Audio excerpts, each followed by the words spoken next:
वास्तविकसौन्दर्यं कुत्र? राज्ञ्याः काचित् सेविका आसीत्। तस्यां राज्ञ्याः विशेषप्रीतिः। राज्ञ्याः प्रकोष्ठस्य स्वच्छीकरणसमये कदाचित् तया सेविकया हारात् च्युतानि मौक्तिकानि प्राप्यन्ते स्म। सा सेविका तानि प्रामाणिकतया राज्ञै प्रत्यर्पयति स्म। एतस्मात् सन्तुष्टा राज्ञी तदा तदा आभरणानि मौक्तिकादीनि च तस्यै उपायनरूपेण ददाति स्म। तस्याः सेविकायाः एकः पुत्रः आसीत्। सः पार्श्वग्रामे मातुलगृहे वसन् विद्याभ्यासं करोति स्म। तस्य मातुलः एव अध्यापकः आसीत्। सः भागिनेयं श्रद्धया पाठयति स्म। एकदा सः बालकः गृहम् आगतवान्।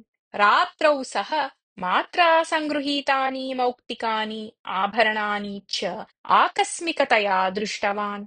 तानि दृष्ट्वा सन्तोषेण स्पृशन् सः उक्तवान्, अहो, अतीव सुन्दराणि एतानि इति।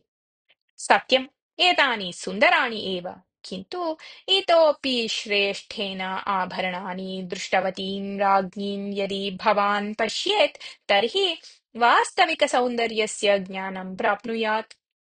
मया दृष्टेषु सुन्दरवस्तुषु सा एव अद्वितीया इति उक्तवती सा सेविका।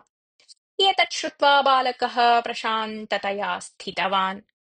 तस्य मनसि विशेषचिन्तनं प्रवृत्तम्।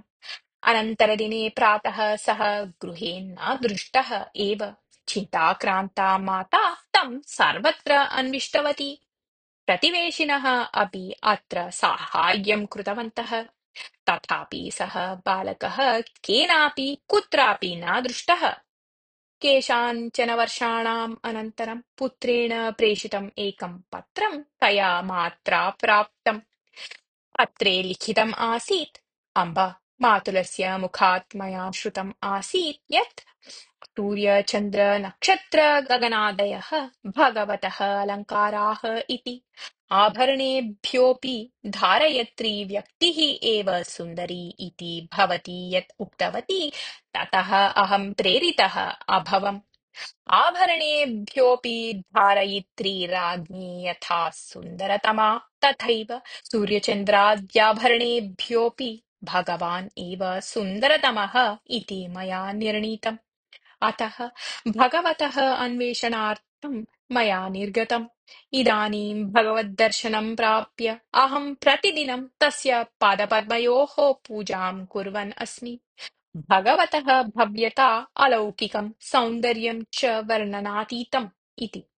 एतत् पठित्वा माता क्षणकालं खिन्ना, किन्तु अनन्तरकाले एतादृशं सौभाग्यं प्राप्तवत्सु विरलेषु मम पुत्रोऽपि अन्यतमः इति स्मृत्वा सा नितरां प्रसन्ना जाता।